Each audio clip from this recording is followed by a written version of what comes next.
பக்தாமிர்தம் channel, ஸ்வைராலாபம் நிகழ்ச்சி, இது இன்னும் பல பேரை சென்று கிட்டி அவரவர்களும் சந்தேகத்தை கேட்டு நீங்க பதில் சொல்லும்படி வளரணும் அப்படிங்கிறத பெரிய பெருமாட்டத்திலையும் பெரிய விராட்டியாரிடத்திலையும் பகவத் ராமானுஜரிடத்திலையும் பிரார்த்தித்துக் கொள்கிறேன். எப்பவுமே ஐடியாங்கிறது யாராவது ஒருத்தருக்கு வந்துதான் ஆகணும். இந்த ஒவ்வொரு இடத்துலயும் ஒரு வித்வானாவது போய் நித்தியவாசம் பண்ணணும்.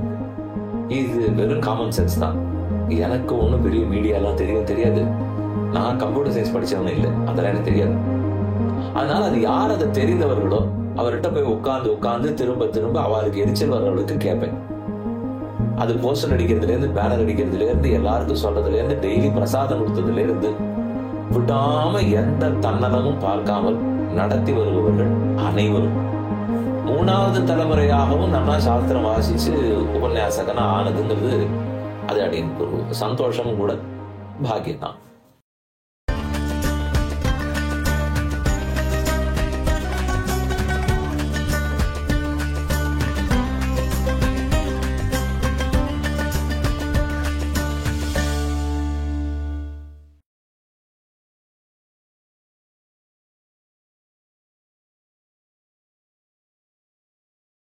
நாள்காட்டி இதுக்கெல்லாம் இன்ஸ்பிரேஷன், நாள்காட்டியாக இருக்கட்டும், யாத்திரைகளாக இருக்கட்டும், இது எல்லாமே தேவரீருக்கு வந்த ஐடியாஸ் தானா? இல்லைன்னா நிறைய பேர் பக்கத்தில் டீம் மாதிரி உண்டா?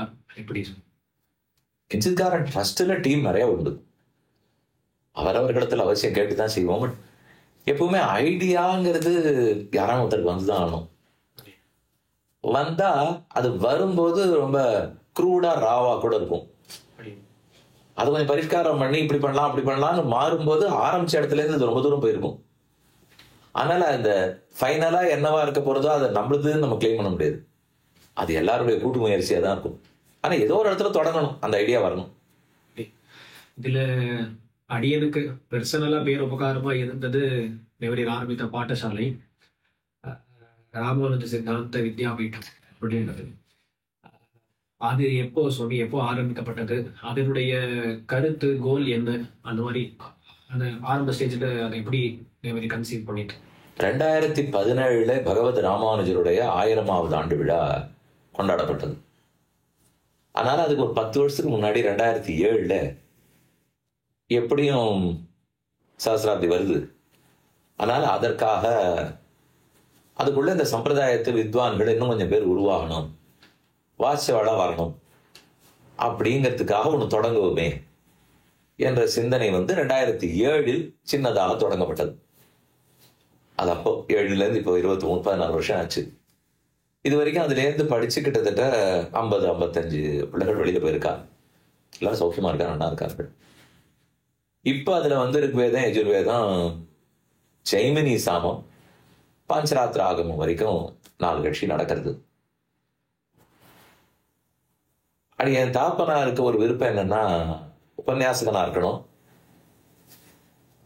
வித்வானா சாஸ்திரம் வாசிச்ச உபன்யாசகனா இருக்கணும் அப்படிங்கிறது அவருடைய விருப்பம். அவ தகப்பனாருடைய சதமான உற்சவத்தும் போது அது திருவல்லிக்கேணி கோவில்ல சொன்னார். எங்க அப்பா என்ன உபன்யாசகனான ஆசைப்பட்டார், ஆனா வித்வானா இருக்கிற உபன்யாசகனாகணும்னு ஆசைப்பட்டு தான் பாடசாலையில கொண்டு போய் சேர்த்தார் அப்படின்னு. அவருக்கும் மனசுல அந்த ஆசை உண்டு, ஆனால் அது அப்போது இயலவில்லை. அதனால எப்படி ராமானுஜர் 1000 வருது, அது ஒரு தூண்டுகோலா வைத்துக்கொண்டு தொடங்குவோம்னு 2007 ஆரம்பிச்சு. அந்த பாடசாலையில் அடியும் பார்த்த வரையிலும் நிறைய, அதாவது அதனுடைய நோக்கம் ரொம்ப உயர்ந்த நோக்கமாக இருந்து, அதாவது பெருமானார் 1000வது வருஷத்துக்கு அந்த சந்தர்ப்பத்திலே எப்படியாவது வித்வான்களை உருவாக்க வேண்டும் அப்படின்னு சொல்லி ஆரம்பிக்கப்பட்டது. அந்த சந்தர்ப்பத்தில் நிறைய வித்வான்களை அழைத்து, திருப்புலானி சுவாமியா இருக்கட்டும், பரதன் சுவாமியா இருக்கட்டும், விஷ்ணு சித்தன் சுவாமியா இருக்கட்டும், அப்போ அந்த பாடசாலையில் அந்த ஒரு சூழ்நிலையே ரொம்ப நல்லா இருந்தது. அதனால்தான் அடியன் மாதிரி அடியன் இன்னைக்கு ஏதாவது 4 வார்த்தை பேசுறேன் அப்படின்னு சொன்னா அந்த சூழ்நிலையினால்தான். அந்த சந்தர்ப்பத்தில் அது மட்டும் இல்லாமல் அடியனுக்கு தேவரீரிடத்திலும் பல காலக்ஷேபங்கள் கேட்கும்படியான ஒரு பாக்கியமும் நேர்ந்தது. அந்த பசங்களுக்கு தேவரீர் ஒரு பரம்பரை, யதீந்திர பிரபாவம், இதெல்லாம் சாதித்த ஞாபகம் இன்னும் இருக்கு. தேவரீருக்கு பாடசாலை அப்படின்னு நினைக்கும் போது ஞாபகம் வரக்கூடியதாவது? அடியனுக்கு பாடசாலையில 2 எதிர்பார்ப்பு, 2 ஆசைகள்.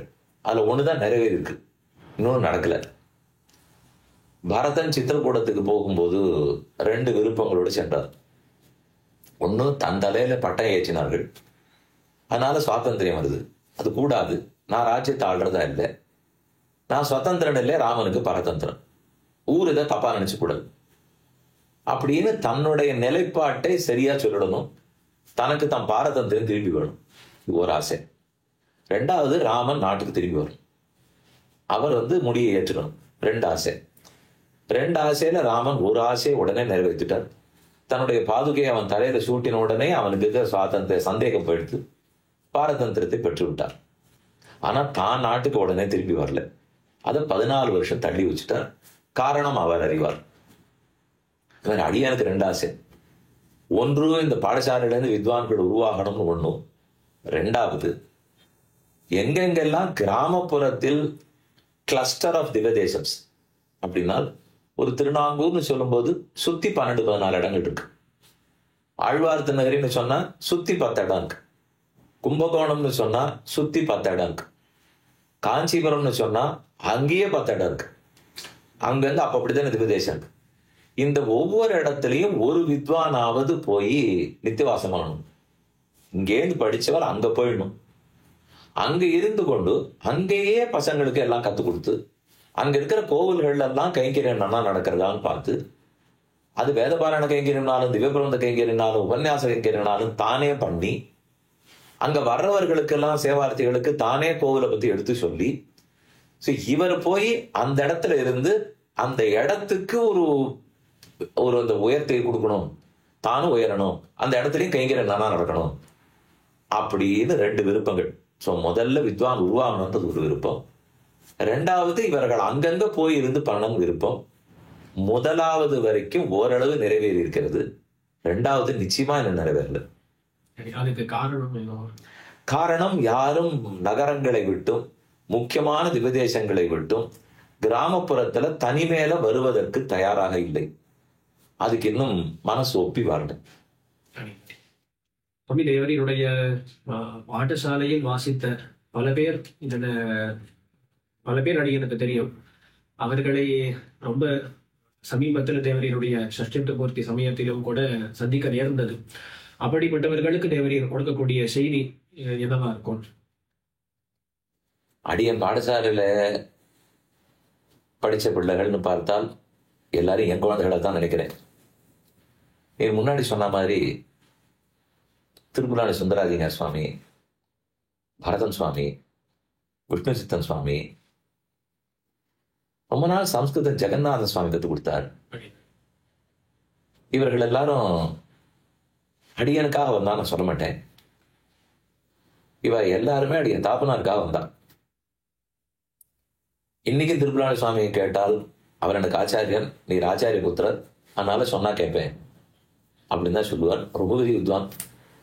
அதனால இந்த வாஞ்சையினாலதான் யாத்திரைக்கு வர்ற வித்வான்கள் எவ்வளவு கஷ்டம் இருந்தாலும் கூட வருதோ, இது எல்லாமே அவருக்கு நான் பிள்ளையா இருக்கிறதுனால நான் அடைஞ்ச லாபம்.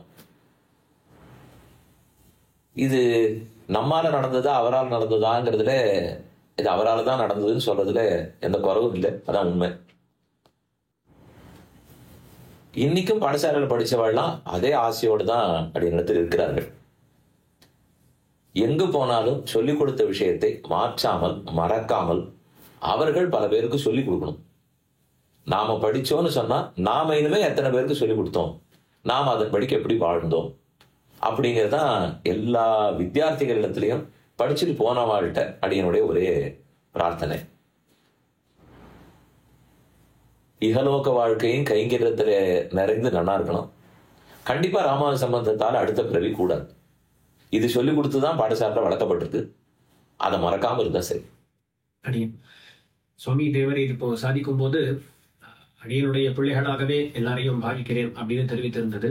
அப்போ அந்த சந்தர்ப்பத்தில் தேவரீருடைய பிள்ளைன்னு சொன்னோன்னு தேவரீருடைய திருக்குமாரர் ஸ்ரீ வேலுக்குடி ரங்கநாதன் சுவாமி தற்பொழுது பல இடங்கள்ல பல பாஷைகளிலும் கூட உபன்யாசங்களை நிகழ்த்தி வருகிறார். அவரும் கூட கிட்டத்தட்ட தேவரீருடைய அந்த ஒரு டிரான்சிஷன் மாதிரி அவரும் ஒரு லௌகிக படிப்பு வாசித்து அதுக்கு மேல ஒரு வேலையிலையும் இருந்து இந்த சம்பிரதாயத்துக்கு வந்தார். அந்த ஒரு டிரான்சிஷன் அது எப்படி நடந்தது, அதுக்கு தேவரீருடைய பங்கு என்னவா இருக்கும்? அது அடியனுடைய பங்குன்னு சொல்றதை விட, வேலைக்கு போயிட்டு இருக்கிறச்சே ஒரு நாள் ஃபோன் பண்ணி கூப்பிட்டு நான் வேலையை விட்டுடணும், நான் தாத்தாவாட்டம் வரணும் அப்படின்னு சொல்லவே தான் இது எல்லாமே நடந்தது. ஆனால் இன்ஸ்பிரேஷன் மறுபடியும் அவராக தான் இருக்கணும். அது எனக்கு ரொம்ப நல்லதா பட்டது, சுலபமா இருந்தது. அந்த விஷயத்துல அடியனுக்கு ஒரு பாக்கியம். தந்தை, பிற்பாடு அடியனுக்கு, அதுக்கப்புறம் குமாரனுக்கு, அப்படின்னு 3 தலைமுறை வரைக்கும் இந்த கைங்கரியத்துல வச்சுக்கணும் அப்படின்னு நம்ம ஆச்சாரியர்கள் பார்த்து தேர்ந்தெடுத்தது. அடியவங்களுக்கு அதற்கு உண்டான தகுதி இல்லாவிட்டாலும் ஒரு பெரியவருடைய நிழல்ல இருக்கோங்கிறதுனால அந்த பாக்கியம் கிடைச்சிருக்கு. அது என்னைக்கு எல்லாருக்குமே கிடைக்கும், அது யாரும் ஒருத்தருக்கு மட்டும் இல்லை. ஆனா என்ன, கொஞ்சம் நம்ம பாதை இந்த பக்கம் வச்சு போங்கிற ஆசை மட்டும் இருந்ததுன்னா பாக்கியவர்கள் பார்த்து கொள்கிறார்கள். அவன் ஏதோ கம்ப்யூட்டர் சயின்ஸ் எல்லாம் படிச்சு மேற்கொண்டு வேலைக்கு போய் பெரிய கம்பெனி எல்லாம் இருந்து, ஆனா ஏதோ நிர்கேதுகமான கட்டாட்சம் திடீர்னு ஒரு நாள் தோணி, ஆனா நல்ல வேலைக்கு அடியனுக்காக இருக்கட்டும் அவர்களுக்காக இருக்கட்டும் சிறு வயசுல இருந்தே பாட்டம் திவ்ய சந்தை அதுலாம் ஒன்றும் குறைவு இருக்கல, அது நடந்திருந்தது. அதனால என்னைக்கா இருந்தாலும் மாற்றிக் கொள்வது சுலபமா இருந்தது. 3வது தலைமுறையாகவும் நல்லா சாஸ்திரம் வாசிச்சு உபன்யாசகனா ஆனதுங்கிறது அது அடியனுக்கு ஒரு சந்தோஷமும் கூட, பாக்கியம் தான். இப்போ பாடசாலை பற்றியும் பார்த்தோம் சுவாமி. இப்போ அந்த பாடசாலையில் வாசித்து முடித்த அடியன் போல் வரும், இல்லை மற்ற இடங்கள்ல இருக்கக்கூடிய இளைஞர்களும் அவர்கள் சமுதாயத்துக்கு நீ என்ன பண்ணா நல்லா இருக்கும் அப்படின்னு தேவர் திருவிழா. இப்போ அடியவங்களில் இவ்வளவு பேர் இருக்கும், இப்படிப்பட்டவர்கள் எந்த மாதிரி இனிமேல் முன் சென்றால் நல்லா இருக்கும் அப்படின்னு? ஒன்னும் பிரமாண கைங்கரியம், ஒன்னும் பிரமேய கைங்கரியம்.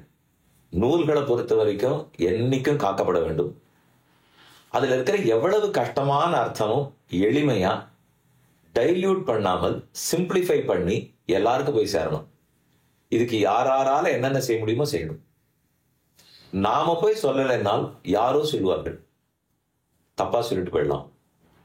நாம இங்க தப்பா பிரச்சாரம் பண்ணப்படுறதே, அது இப்படி தப்பா நடக்கிறதே, இந்த சனாதன தர்மத்தினுடைய அர்த்தத்தை எல்லாம் ஒழுங்கா எடுத்து சொல்லாமல் வேற யாரோ என்னவோ பேசுகிறார்களே அப்படின்னு நாம புலம்பி மட்டும் லாபம் இல்லை. நாம போய் எடுத்து சொல்ல வேண்டியதை சொல்லுவோம். எது உண்மையா புஸ்தகத்தில் இருக்கோ அதை எடுத்து சொல்லுவோம்.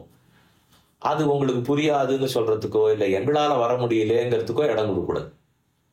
நம்ம கிட்டே இருந்து முயற்சிக்கு குறைவு இருக்கக்கூடாது. பாக்கி அந்தந்த மனுஷனுடைய உள்ளத்துல உட்கார்ந்து இருக்கிற பகவான் தான் நடத்தணும்.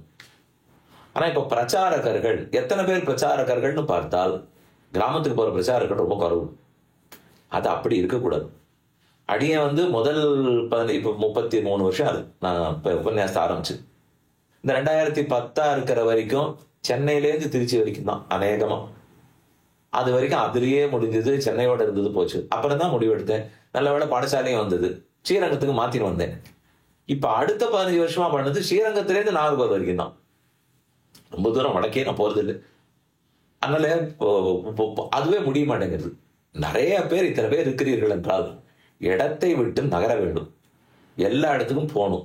டைல்யூட் பண்ணக்கூடாது. ஆனா சிம்பிளிஃபை பண்ணி என்னென்ன மாடர்ன் அமெனிட்டிஸ் கேட்ஜெட்ஸ் என்னென்ன உண்டோ எல்லாமே சர்வேஸ்வரனுடைய சொத்து. அவர் தான் இருக்க போறாரு எல்லாத்திலையும். அதனால எல்லாத்தையும் பயன்படுத்தி இந்த விஷயத்தை எல்லா இடத்தையும் சொல்லணும். இப்போ அது பப்ளிகேஷன்ஸ் வரணும். சொல்லணுங்கிறது ஒண்ணும், அதை சப்போர்ட் பண்றதுக்கு புஸ்தகங்கள் வேணும்.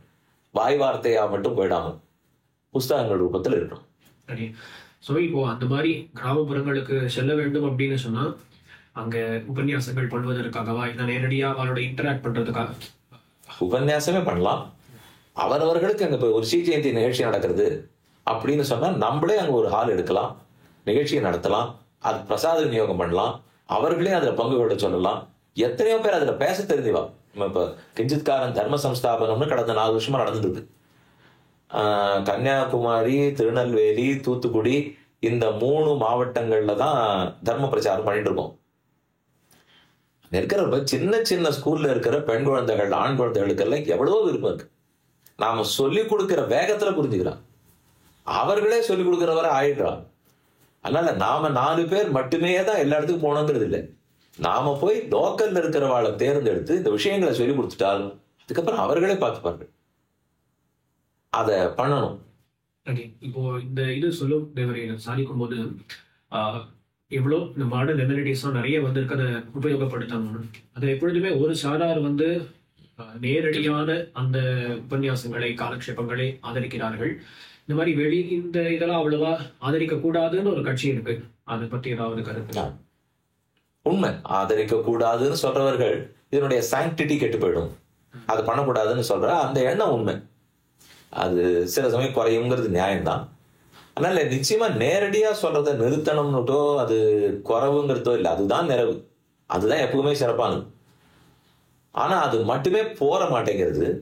அதனால நேர போகும்போது நிச்சயமா நேரத்தான் போக போறோம். அந்த நேரம் போன பிற்பாடு பாக்கி நேரம் எவ்வளவு நேரம் இருக்கே, அந்த சமயத்துக்கு இது எல்லாத்தையும் கொண்டு போய் கொடுக்க போறோம். இதன் மூலம் கேட்டாலும் இப்ப நீ ஆரம்பிக்கிறச்சே ஒண்ணு கேட்டிருந்தீ, நாம பேசச்சேவோ இப்ப நாலு சமாஷனை வந்து பண்ணிட்டேன்னு சொன்னா, சீடியில கேட்டேன்னு சொன்னா அப்படின்னு சொல்லும்போது அவர்கள் எல்லாரும் கடைசியில நேரம் வந்து கேட்கணும்னு விருப்பப்பட்டு தானே வந்திருப்பாங்க. ஆனா முதல்ல எடுக்கும் போது எங்கிருந்தோ தானே காதல விழுந்திருக்கும். நாம் அந்த எங்கேயோ இருக்கும் போதே அவ காதல் அது போறதுங்கிறத தடுத்துட வேண்டாம்னு சொல்றேன். அது போட்டோம், போன பிற்பாடு ஆசை வந்ததுன்னா தானே எல்லாரும் வருவார்கள். இதுல அடியனுடைய ஒரு அபிப்பிராயத்தை சேர்த்து கிடைக்கும். அதாவது பல விஷயங்கள், இப்போ ஒரு ஆச்சாரியர்களை பற்றின சரித்திரங்களோ, ஆழ்வார்களை பற்றின சரித்திரங்களோ, இந்த மாதிரி சரித்திர பாகங்கள் ஸ்ரீராமாயணம், மகாபாரதம் இத்தியாதிகள்ல எவ்வளவோ உபன்யாசங்கள் பலருக்கும் போய் சேரும்படியாக பண்ணலாம். நேர்ல வந்து கேட்கும்போது இந்த காலக்ஷேப முறையில வரக்கூடிய கிரந்தங்கள் நேர்ல வந்து கேட்கும்படியாக அந்த மாதிரி ஒரு விபாகம் இது எல்லாருக்கும் போய் சேரும்படியாகவும், அதுபோல சம்பிரதாயத்தின் நுட்பமான அர்த்தங்கள்லாம் வரும்போது நேரடியாக கேட்கும்படியாகவும் அந்த ஒரு அமைப்பை வச்சுக்கலாம் இல்லையா? அதாவது அந்த அமைப்பின்படிதான் அநேகமா இப்ப ஓடிட்டு இருக்கு. இப்ப நடக்கிறது அப்படிதான் நடக்கிறது. வெளியில போகும்போது எல்லா விஷயம் ராமாயணம் பாரதம்ங்கிறதெல்லாம் எல்லாரும் தான் கேட்கிறோம். அதுக்கு மேல கொஞ்சம் கட்டப்பட்டா தான் புரியும், ரொம்ப போக்கஸ்டா உட்கார்ந்தாதான் புரியும் அப்படின்னு இருக்கக்கூடிய நூல்களுக்கு நேரம் வந்து கேட்டு. இப்போ பெரும்பாலும் அப்படிதான் சுவாமி இருக்கு. இப்போ சம்பிரதாயத்தினுடைய நுட்பமான கருத்துக்களை சொல்லக்கூடிய நூல்கள் எல்லாம் காலக்ஷேப முறையிலும், இப்போ இந்த யூடியூப் இந்த மாதிரி இடங்கள்ல வரும்போது எல்லாருக்கும் புரியும் வகையில் இருக்கக்கூடிய நூல்களே அது அப்படித்தான் இருக்கிறது. ஆனா என்ன ஒரு கேள்வி அதுலன்னா, காலக்ஷேபம் சொல்றவர்கள்லாம் அநேகமா காஞ்சிபுரத்திலேயோ ஸ்ரீரங்கத்திலேயோ திருவல்லிக்கேணிலையோ என்று ஒரு சில இடங்கள்ல மட்டும் இருந்து விட்டு அந்த நுட்பமான விஷயத்தை கேட்கணும் நினைக்கிறவர் காஷ்மீர்ல இருந்தார்னால் அவர் என்ன சொல்லுவார், எனக்கு அந்த அளவு கேட்கணுங்கிற ஆசை இருக்கு, நீங்க ஆன்லைன்ல சொல்லுங்களேன். அவர் அமெரிக்காவில் கூட இருக்கலாம், அவர் ஹைதராபாத்ல இருக்கலாம், அவர்களால வர முடியாது, அப்ப நான் கேட்கணும் என்று சொல்லும்போது இன்னைக்கு சில காலக்ஷேபங்கள் ஆழ்ந்த வித்வான்கள் கூட ஆன்லைன்ல சொல்லுகிறார்கள், நடந்துருக்கு. அப்ப அது கூடுமா கூடாதா அப்படிங்கிற கேள்வி வரும்.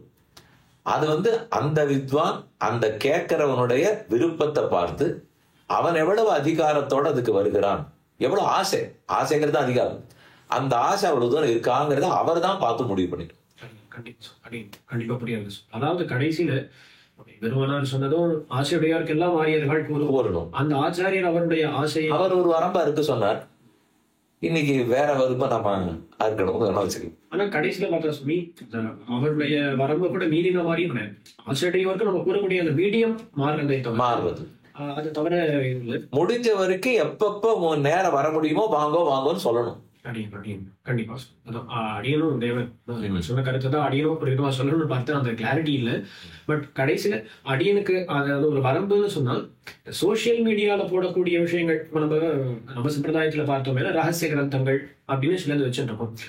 ரகசியம்னு அதுக்கு பேர் வச்சிருக்கக்கூடிய கிரந்தங்களை அட்லீஸ்ட் இந்த மாதிரி ஒரு க்ளோஸ்டு சர்க்கிள்ஸ்குள்ள சொல்லிக்கிற மாதிரியும் மற்ற விஷயங்கள் எல்லாத்தையும் சோசியல் மீடியா மாதிரி எல்லாரும் பார்க்கக்கூடிய இடங்கள்ல போடும்படியாகவும் ஒரு இதுல இந்த ரகசிய கிரந்தங்களுடைய விஷயம் ரகசியமா தான் இருக்கணுங்கிற அவசியம் இல்லை. அந்த ரகசிய கிரந்தங்கள்லயே நிறைய இதிகாச புராணத்தினுடைய மேற்கோள்கள் இருக்கின்றன. அந்த இதிகாச புராணத்தை நம்ம எல்லாருக்கும் எப்படி சொல்லலாம்ன்றதுதான் இருக்கு. அதுதான் இதுல இருக்குன்னுச்சே, இது யாரோ சிலருக்காக மட்டும் இருக்க முடியாது. ஆனா ஏன் சொல்றோம், அதுல சொல்லக்கூடிய கருத்து ஒருத்தருக்கு மனசுல பட்டு அதன்படிக்கு அவர் நடக்கணும்னால் அவர் ரொம்ப நியமம் நிஷ்டையோட வரணும், அப்பதான் அவரால் கடைபிடிக்க முடியும் அப்படிங்கிற எண்ணத்துலதான் அந்த ரகசியம்னு சொல்றோம். மேலும் மற்ற உலக இன்பத்துக்காக இல்லை, நேரம் மோட்சம் கொடுக்கக்கூடியது அப்படின்னு மோட்சாஸ்திரமா இருக்கவே தான் அதுக்கு வச்சிருக்கோம். அது யாருக்கும் ஆசை வரலாம்.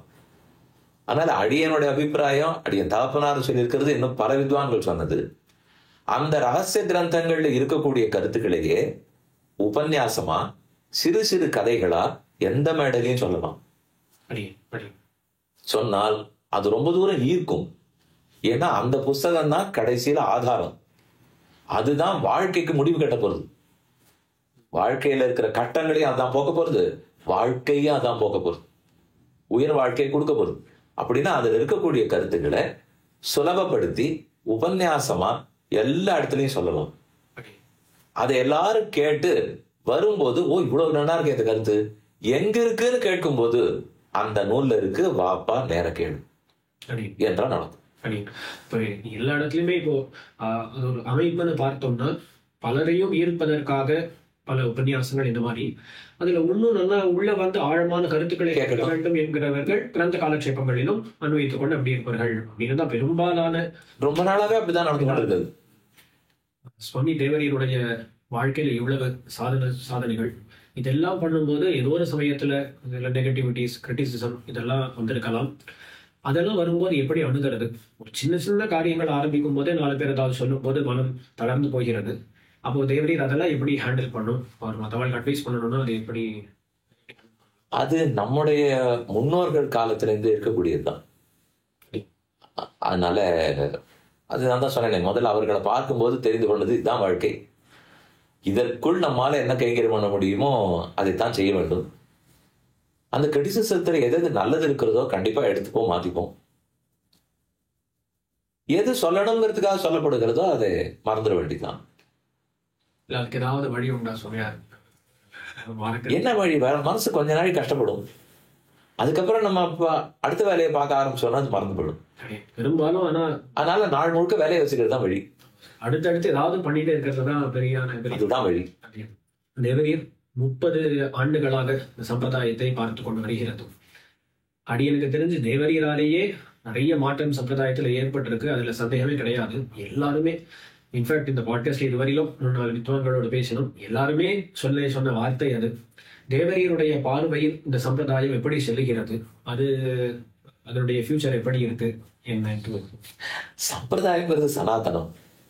அதனால நேற்றுக்கும் அப்படியே தான் இருக்கும், இன்னைக்கு அப்படித்தான் இருக்கும், நாளைக்கு அப்படித்தான் இருக்கும். அதுல நாம அந்த சம்பிரதாயத்துல எப்படி பயன் பெறுகிறோம் அது அப்படியே தான் வருது. அதுல இருக்கக்கூடிய மக்களாகிற நாம் அதை எப்படி பயன்படுத்திக்கிறோம்?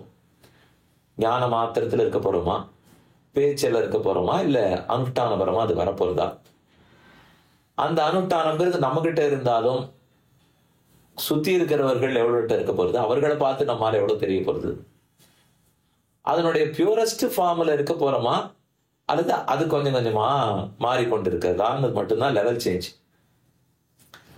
பாக்கி எந்த புஸ்தகமும் மாற போறது இல்லை. அதன்படிக்கு எந்த ஒரு 100 வருஷம் ஆனாலும், இன்னும் 1000 வருஷம் ஆனாலும் யாரோ 10 பேர் அதனுடைய பியூரஸ்ட் ஃபார்ம்ல இருக்கதான் போறாங்க. அதுல மாறுதல் இல்லை. அவர்களை பார்த்து நாம எவ்வளவு தூரம் அமைச்சுக்க போறோம் அப்படிங்கிறது தான். இதுல நாம தர்மத்தை எப்படி ரட்சிக்கலாம் அப்படின்னு கேட்பார். இதுல நாம தர்மத்தை ரட்சிக்கிறதுக்குலாம் ஒண்ணு இல்லை, தர்மம் தான் நம்மளை ரட்சிக்க போகுது. தர்மங்கிறது பகவான் தான், அவர் தான் சாட்சாத் தர்மம். அதனால நமக்கு இடப்பட்ட பணிகளை அவனவனுடைய தர்மத்தை விடாமல், அன்றாட கைங்கரியத்தை விடாமல் செய்து கொண்டிருந்தாலே அது நம்மளையும் காப்பாத்திரும், நாமளும் அதை ரட்சிக்கலாம். இதுல ஒரு கூட்டமா போய் ஒரு இடத்துல தான் இருந்து ரட்சிக்கணும்னா இருந்தேன். அவனவன் தனி மனிதனா தான் எந்த சம்பிரதாயத்தை சேர்ந்தவரோ, தான் எந்த தர்மத்தை சேர்ந்தவரோ அந்த தர்மத்தை ரட்சிக்கணும். அதுல நம்பிக்கை வேணும், உறுதி வேணும். அது ஆணுக்கும் வேணும், பெண்ணுக்கும் வேணும். ஒரு சம்பிரதாயத்தில் ஒரு 20 வருஷம் 30 வருஷம் முன்னாடி பார்க்கறத காட்டிலும் இன்னைக்கு நிறைய பேர் சம்பிரதாயத்தை கத்துக்கணும், ஃபுல் டைமா இதுக்கு டெடிகேட் பண்ணணும்ன்ற மாதிரி ஒரு அந்த நம்பர் அதிகமாக இருக்குன்னு பழைய சுவாமி படுறது அது தெரிகிறது. அதுக்கு ஒரு காரணம் என்னன்னா, ஒன்னும் அக்சசிபிலிட்டி. இன்று இந்த மாதிரி எல்லாம் நவீன உபகரணங்கள்லாம் இருக்கவே, அதனால விஷயம் நிறைய தெரிஞ்சு நம்மளும் பண்ணலாம் அப்படின்னு வந்தது. இன்னொரு முக்கிய காரணம், அந்த 25 வருஷத்துக்கு முன்னாடி அவரவர்களுடைய முன் தலைமுறை பெற்றோர்கள் கொஞ்சம் கட்டப்பட்டு தான் குழந்தைகளை காப்பாத்தினோம். இன்னைக்கு அது கொஞ்சம் மாறி ஓரளவுக்கு பொருளாதார வசதி ஏற்பட்டு அது சரியா இருக்கவே, சரி இப்பதான் அதுக்கு ரொம்ப தேவை இருக்கு இல்லையே, அதனால நம்ம அப்படி போக வேண்டாம் நாம இருக்க வேண்டிய முறையில இருப்போம் அப்படிங்கிற ஆசையும் வந்திருக்கலாம். அடியனுக்கு ஒன்று ஞாபகம் வருது, அந்த பொருளாதாரம் அந்த விஷயம் சொல்லும்போது நிறைய பேர் இந்த வைதிக மார்க்கத்துக்கு வரும்போது இதனால நம்மளால சம்பாதிக்க முடியுமோ, இல்லை பெண் கொடுக்கக்கூடியவர்கள் பெண் கொடுப்பார்களோ அப்படின்ற ஒரு சந்தேகங்கள் அதெல்லாம் கொண்டதுண்டு. அப்படின்னு ஒன்று ஞாபகம், ஒரு முறை நம்ம பாடசாலையில ஒரு பேரண்ட் டீச்சர் மீட்டிங், அப்போ யாரோ ஒரு பேரண்ட் வந்து கேட்டிருந்தா, தேவநீதான் கேட்டிருந்தா, சுவாமி இங்க பிள்ளைகள்லாம் சேர்த்துருக்கோம், இவளுக்கு கல்யாணம் ஆகுமா இல்லையா அப்படின்னு சொல்லி ஒரு கேள்வி எழுப்பியிருந்தான். அப்பவே தேவன் சொன்ன பதில் என்னன்னா, பாடசாலையில நாங்க சொல்லிக் கொடுக்கறதுக்காக பாடசாலை இருக்கும், அதுக்கு மேல எம்பெருமான் சங்கல்பம் இருந்தால் பெண் கொடுப்பார்கள் அப்படின்னு சொல்லி. இப்போ அந்த மாதிரி சில சோசியல் மாதிரி ப்ராப்ளம்ஸ் அப்படின்ற மாதிரி இருக்கே, அதெல்லாம் எப்படி அடுத்தது? இப்போ அந்த சோசியல் ப்ராப்ளம் இருக்கு. பொருளாதார ப்ராப்ளம் கூட ஓரளவு தீர்ந்து விடுகிறது. ஆனா பெண் கொடுக்கறது அப்படி பார்த்தா ரொம்ப சம்பிரதாயத்துல விருப்பம் இருக்கிற பெண்கள் எத்தனையோ பேர் இருக்கா, அவர்களுக்கு தகுந்த ஆண்களும் கிடைக்கணுமே. மேல இது ஆணுக்கு பெண் கிடைக்கிறதா இருக்கட்டும், பெண்ணுக்கு ஆண் கிடைக்கிறதா இருக்கட்டும், ரெண்டுமே துர்லபமா தான் இருக்குது. ஒருவேளை நீ இப்ப சொல்ற போகிற போக்கில் அந்த புரிதலும் வந்து இன்னும் 20 வருஷம் கழிச்சு அதுவும் சரியாயிடலாம். இது டிட்டீரியரேட் தான் ஆயிண்டு போகணும்னு நான் நெகட்டிவா யோசிக்கிறது இல்லை. அதனுடைய உண்மை எடுத்து சொல்ல அது பாசிட்டிவா கூட மாறலாமே, மாறட்டுமே. பாடசாலையில வாழ்க்கை வித்தியார்த்திகள் நாங்கள் எல்லாம் பேசிக்கொள்ளும் போது, இந்த பாடசாலையிலிருந்து வெளில வந்தவாளுக்கு எந்த குறையும் இருக்காது, எல்லா விதமாகவும் நன்னாதான் இருப்பா அப்படின்னு சொல்லி நாங்கள் பேசிக்கொள்வது உண்டு. ஆனா பெரும்பாலும் தேவரீர் சொன்ன மாதிரி இந்த பக்கம் ஆண்களுக்கு பெண் கிடைக்கிற மாதிரி பெண்களுக்கு ஆண் கிடைக்கணும் கிடையாது. சரியாக பார்த்தால் அந்த இதுவும் கூட நிறைய பேருக்கு விவாகம் இத்தியாதிகள் நடக்கத்தான் நடக்கிறது. ஆனா கடைசியில அவரவர்கள் இதுதான் என்னுடைய பாதை, இதுலதான் நான் இருப்பேன் அப்படின்னு சொன்னா அந்த பாதையில் அவர்களோடு சேரக்கூடியவர்கள் கண்டிப்பா கிடைக்கும். அடி அந்த மாதிரி இந்த சம்பிரதாயத்தில் இப்போ அடின்னு பார்க்கும்போது இப்போ நிறைய பேர் வந்துருக்கா அப்படின்னு தோன்றது. அவளுக்கு நம்ம இது நீங்க பண்ணுங்க அப்படின்னு சொல்லணும்னா அது என்னவா இருக்கும் சொல்லி? முக்கியமானது நம்முடைய ஸ்கூல் சிலபஸ், ஸ்கூல் கரிக்குலம்ல இந்த ஸ்பிரிச்சுவல் எஜுகேஷன் இல்லை. அது இல்லாமல் திடீர்னு அவளுக்கு 22 வயசு வரும்போது கல்யாணம்னு பார்க்கும்போது இனிமே நீங்க பக்தியோட இருக்கணும் அப்படின்னு சொல்ல போனால் அது ஒரு ஷாக்கா இருக்கும். அதன்படிக்கு அவ பழகல.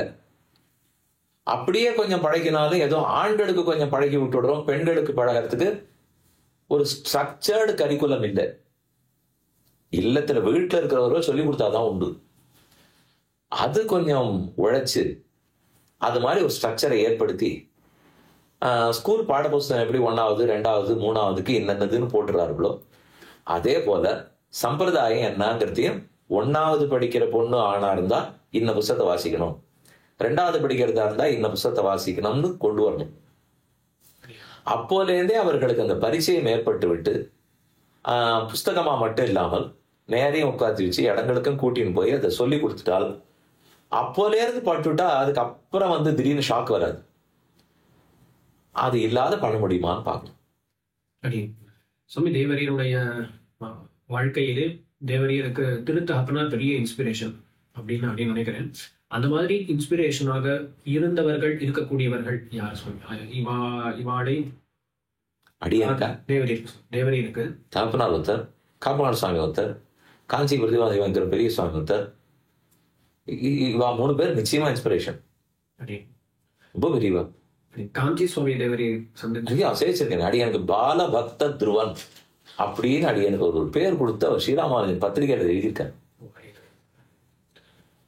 நான் தான் சொன்னேன், அவர்களுக்கெல்லாம் ரொம்ப கனிவு, சின்னவர்களை பார்த்தாலே கனிவு, யாரா இருந்தாலும் நன்னா வரணுங்கிற ஆசை. அது அவர்களிடத்துல அந்த பாக்கியத்தை நாம பெற்றுட்டாலே தடுக்கிறதுக்கே அப்புறம் வழி. காஞ்சி சுவாமி அவர் பண்ண பெரிய உபகாரம் அப்படின்றது அவருடைய கிரந்தங்கள். அவர் கிரந்தங்கள் மூலமாகவும் எல்லாரையும் இன்னும் அனுகிரகிச்சுட்டேதான். ஆமா, எந்த ஸ்தோத்திரமா இருந்தாலும் எது எடுத்தாலும் யாரா இருந்தாலும் விசேஷமா உபன்யாசகர்களுக்கு உபன்யாசகர்களுக்கு உடனே எடுத்துட்டா அதுதான் அப்படின்னு சொல்ற மாதிரி ஒரு நிலைமை ஏற்பட்டிருக்கு. இப்போ கடைசியா சுவாமி ஒரே கொஸ்டின், தேவரீர் இந்த மாதிரி ஒவ்வொரு சமயம் வரும்போதும் சரியா அந்த ஒரு மீடியாவை எப்படி யூஸ் பண்ணணும்னு பார்த்து அதை உபயோகப்படுத்தி இருக்கு. ஒரு உதாரணத்துக்கு இந்த 90s கடைசியில வரும்போதுதான் எல்லா ராஜ்யத்திலும் டிவி வருவது அப்படின்றது ஆரம்பிச்சிருக்கு. அந்த சமயத்துல டிவி.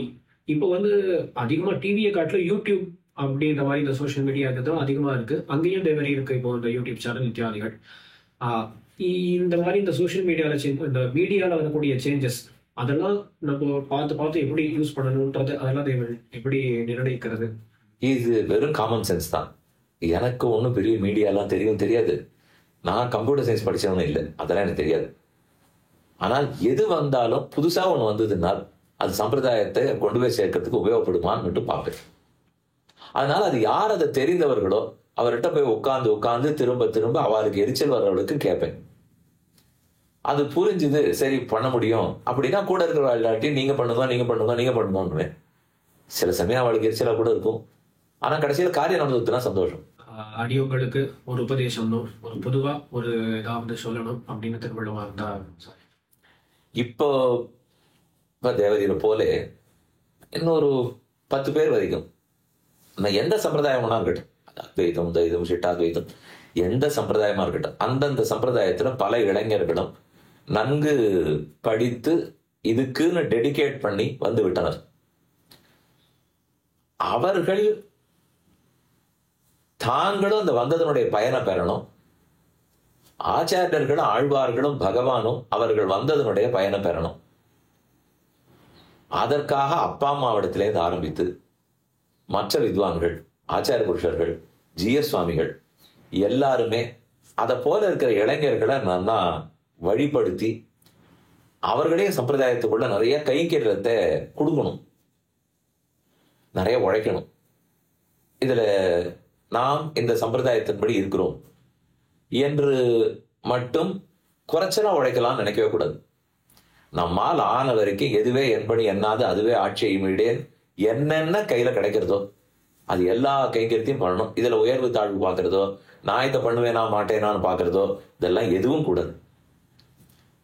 புஸ்தகம் போடுறதா இருக்கட்டும், உபன்யாசம் பண்றதா இருக்கட்டும், சந்த சொல்லி கொடுக்கறதா இருக்கட்டும், எதுவாக இருந்தாலும் செய்யணும், குடும்பத்தோட செய்யணும். நாம தனியா ஆண் மட்டும் செய்யறேன் பெண் மட்டும் செய்யறேன் இல்லாமல் முடிஞ்ச அளவுக்கு குடும்பத்தோட சேர்ந்து செய்தால் இன்னும் அது ரசிக்கும். இல்லைன்னா ஒருத்தர் உபன்யாசத்துக்கு வரச்சேவே ஆண் மட்டும் வருவார், இல்ல பெண் மட்டும் வருவார். அவ சட்டத்து பூர்த்தி ஆறு அன்னைக்கு திடீர்னு 2 பேரும் வருவா. வந்துட்டு இவர் தான் என்னுடைய அகத்துக்காரர், இவர் தான் என்னுடைய பர்த்தா அப்படின்னு சொல்லுவார். அன்னைக்கு தான் முதல் தரம் பார்ப்பேன். ஆனா இந்த வந்திருக்கிற அம்மாவை ரொம்ப வருஷம் உபன்யாசத்துல பார்த்திருப்பேன். இல்ல அவருக்கு அதெல்லாம் பிடித்தம் இல்லை அப்படின்னு சொன்னவா உண்டு, அவளுக்கு பிடித்தம் இல்லைன்னு சொன்னவா உண்டு. அந்த நிலையெல்லாம் மாறி இன்று நிறைய பேர் 2 பேரும் சேர்ந்து வருகிறார்கள். அது போல சேர்ந்து கைங்கரியத்தில் ஈடுபட்டா வீட்டிலேயே இல்லாம வெளியில போறீங்களே அப்படிங்கிற பேர் இருக்கா. இந்த சம்பிரதாய கைங்கரியத்தில் இருக்கிறச்ச குடும்பத்தினுடைய சப்போர்ட் ரொம்ப முக்கியம். நான் நிறைய வெளியூருக்கு போவோம், அப்ப யார் குடும்பத்தை பாக்குறது? அது அந்த தர்மபத்தினி மனசும் ஒத்துக்கணும். அப்படியே பத்தினி பிரச்சாரத்துக்கு போய் வெளியில பேச போயிருந்தாலும் இந்த பர்த்தாவும் ஒத்துக்கணும். அதுக்கு அவ 2 பேரும் சேர்ந்து கைங்கரியத்துக்கு போயிட்டாள்னால் ஒரு கட்டம் இருக்காது. குழந்தைகளையும் பார்க்கணும். அதனால அது அந்த சௌஜன்யம் வரணும், வரும். உழைக்கணும், நிறைய இடத்துல போகணும், நிறைய இடத்துல பேசணும், நிறைய பேருக்கு செய்யணும். அந்த ஆசை நீ சொன்ன அந்த மோட்டிவேஷன் செல்ஃப் மோட்டிவேட்டடா இருக்கணும். இன்னும் என்ன பண்ணலாம் அது இருந்ததுன்னா பாக்கி பகவான் தான் செய்வார்.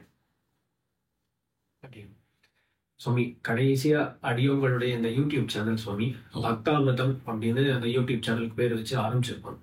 அதுல தற்பொழுது தர்மம் என்றால் என்ன, சாஸ்திரம் என்றால் என்ன, புண்ணியம் பாவம் இதை எப்படி புரிந்து கொள்வது, இந்த மாதிரி ஷார்ட் வீடியோஸ் போட்டுன்னு வரோம். அதுல அங்கங்க தேவைப்பட்ட இடங்கள்ல சில இல்லஸ்ட்ரேஷன்ஸ், அனிமேஷன்ஸ் அந்த மாதிரி ஆட் பண்ணிட்டு இந்த மாதிரி பண்றோம். அது இல்லாமல் இந்த ஸ்வைராலாபம் அப்படின்ற நிகழ்ச்சி, அதுல அந்த வீடியோஸ்ல வரக்கூடிய சந்தேகங்களை தீர்ப்பதற்காக 2 பேர் உட்காந்து பேசுவதாகத்தான் முதல்ல பிளான் பண்ணியிருந்தோம். ஆனா வித்வான்களை அழைக்கும் போது அவளை பத்தி முதல்ல அறிவித்து அதுக்கு மேலதான் அந்த மாதிரி நிகழ்ச்சிகள் வைத்துக் கொள்ள வேண்டும் என்பதற்காக இந்த நோயர் வித்வான் அப்படின்னு சொல்லி இந்த ஒரு சீரிஸ் இப்படி ஆரம்பிச்சிருக்கோம். இந்த மாதிரி பணிகள் செய்து கொண்டு வருகிறோம். இது கோயிங் ஃபார்வர்ட் என்ன மாதிரி பண்ணா நல்லா இருக்கும்? என்ன அப்ஜெக்டிவ் எதற்காக இப்ப சொன்னீங்களோ அதான் அடுத்தது போகணும். அவர்களுக்கு என்ன சந்தேகங்கள்னு கேட்டு அந்த சந்தேகத்துக்கு பதில் சொல்லணும். பண்றதுக்கு பல இளைஞர்களும் தயாரா இருப்பார்கள். ஆனா என்ன ஒண்ணு, அன்னைக்கு நம்ம ரீசனிங்கே கேட்காமல் அப்பா அம்மா சொன்னாங்கிறதுக்காக பண்ணிட்டு இருந்தோம். இன்னைக்கு எல்லாத்தையும் எனக்கு என்ன ரீசன் சொல்லு பண்றேன் அப்படின்னு கேட்க போகிறார்கள். சயின்ஸ் ஒண்ணுதான் ஒரு ப்ரூஃப் மெத்தட் இல்லை. சயின்ஸை போல உலகத்துல இன்னும் எத்தனையோ ப்ரூவிங் மெத்தட்ஸ் இருக்கு. நம்ம கடவுளை சயின்ஸை வச்சு ப்ரூவ் பண்ணுன்னு அப்படின்னு கேள்வியே தப்பு. அந்த கேள்வி தப்புன்னு ஒருத்தர் புரியணுமே, ஏன் வேதத்தை நம்பணும்னு தெரிஞ்சுக்கணுமே.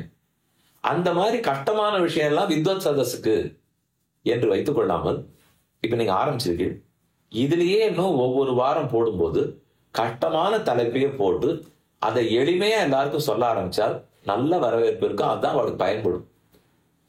நெத்தி கட்டுக்கிறதுல ஏன் நான் திலக்கம் வச்சுக்கணும், ஏன் நான் வேட்டி கட்டிக்கணும், எதனால உற்சவங்கள் கொண்டாடணும், இன்ன தேதியில இன்ன தடிகை பண்ணணும்னா எதுக்காக நான் அந்த தடிகை பண்ணணும், சித்திர வருஷ பரப்புன்னு சொன்னா இன்னது பண்ணணுங்கிறா, வேப்பம்பூ சாத்துவது ஏதோ ஒன்று பண்ணணும்னு சொல்ல போறோம். ஏன் வேப்பம்பூ கசக்குமே, வருஷ பருப்பு இனிக்குமே, எதுக்காக நான் பண்ணணும்?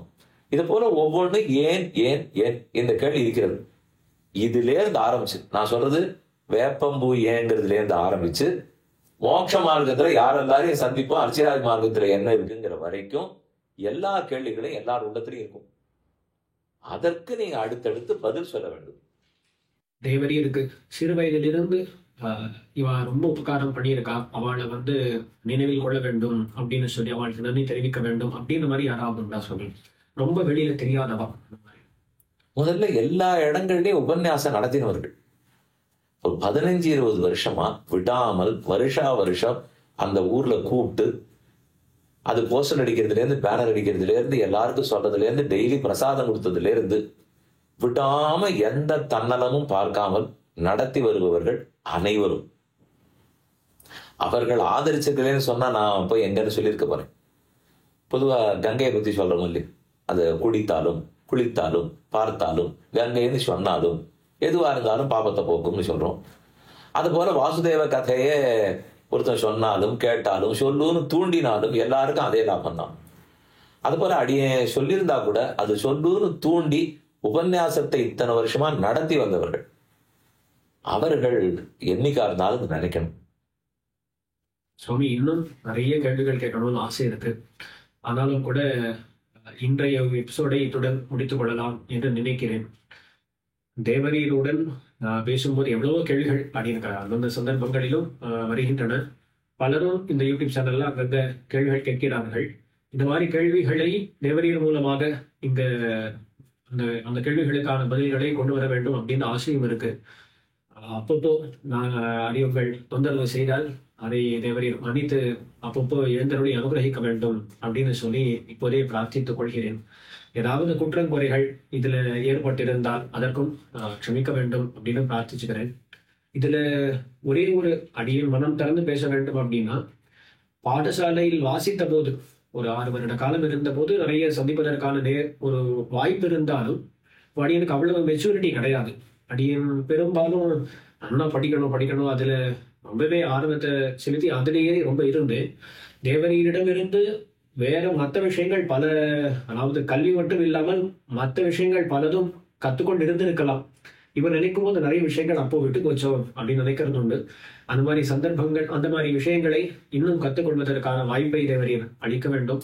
எத்தனை வயசுலும் கத்துக்கொள்ளலாம், வாய்ப்பை அளிக்க வேண்டும். அப்படின்னு அந்த அபிமானமானது எப்பொழுதும் நீடூழி வாழ்க வேண்டும் அப்படின்றத மட்டும் பிரார்த்திச்சுக்கிறேன். அவசியம். இந்த பக்தாமிர்தம் சேனல், ஸ்வைதாலாபம் நிகழ்ச்சி, இது இன்னும் பல பேரை சென்று கிட்டி அவரவர்களும் சந்தேகத்தை கேட்டு நீங்க பதில் சொல்லும்படி வளரணும் அப்படிங்கிறத பெரிய பெருமாட்டத்திலையும் பெரிய விராட்டியாரிடத்திலையும் பகவத் ராமானுஜரிடத்திலையும் பிரார்த்தித்துக் கொள்கிறேன். இதுல உன்னோட சேர்ந்து உழைக்கக்கூடிய குழுவினர் இன்னும் நிறைய பேர் சேரணும், இது நன்றாக வர வேண்டும் அப்படிங்கிறதையும் பிரார்த்திச்சு விடைகிறேன். ரொம்ப கிருபை சுவாமி நமக்காக சொல்லி தம்முடைய பொன்னான நேரத்தை ஒதுக்கி இங்கே எழுந்தருளி இருக்கிறார். இதுக்கு எழுந்தருள வேண்டும் அப்படின்னு சொல்லி பிரார்த்திச்சேன், அவ்வளவுதான். பிரார்த்தித்த உடனே என்ன ஏது எங்க எதுவும் கேட்கல, வருகிறேன் அப்படின்னு சொன்னார். நாங்கள் ஏதோ ஒரு சின்ன இடத்துல இப்படி பண்ணிட்டு இருக்கோம், எதையும் பாராமல் இங்கே சுவாமி தம்முடைய அனுகிரகத்தாலே இவ்வளவு நேரத்தை செலவு செய்து இருக்கிறார். அப்படின்னு எந்த மாதிரி கேள்விகள் கேட்டேன் அது கூட தெரியல. ஆனா சுவாமியோடு இவ்வளவு நேரம் ஸ்பெண்ட் பண்ணோமே அப்படின்றதே ஒரு பெரிய விஷயமாக நினைக்கிறேன். அதே சமயத்துல சுவாமியினுடைய வாழ்க்கையில நாம் பல விஷயங்களை, கட்டங்களை பார்த்து கொண்டு வந்தோம். இது எல்லாம் கேட்ட உங்களுக்கும் அடியனுக்கும் கண்டிப்பாக இன்ஸ்பிரேஷனலா இருக்கும் அப்படின்றதுல அடியனுக்கு சந்தேகம் இல்லை. அதனால்தான் இப்படிப்பட்ட ஒரு நிகழ்ச்சி. இதற்கு மேல் வரக்கூடிய எபிசோட்ஸ்ல சுவாமி மூலமாக பல விஷயங்களை நாம் கற்றுக்கொள்ளலாம் அப்படின்ற ஒரு ஆர்வத்தை மறுபடியும் வெளிப்படுத்தி கொண்டு சுவாமிக்கு அடியனுடைய தன்யவாதங்களை தெரிவித்துக் கொண்டு சுவாமி தலையெல்லாம் கைமாறினேன் அப்படின்ற ஒரு வார்த்தையும் சொல்லிக்கொண்டு அடியன் இந்த இதை முடித்துக் கொள்கிறேன் சுவாமி.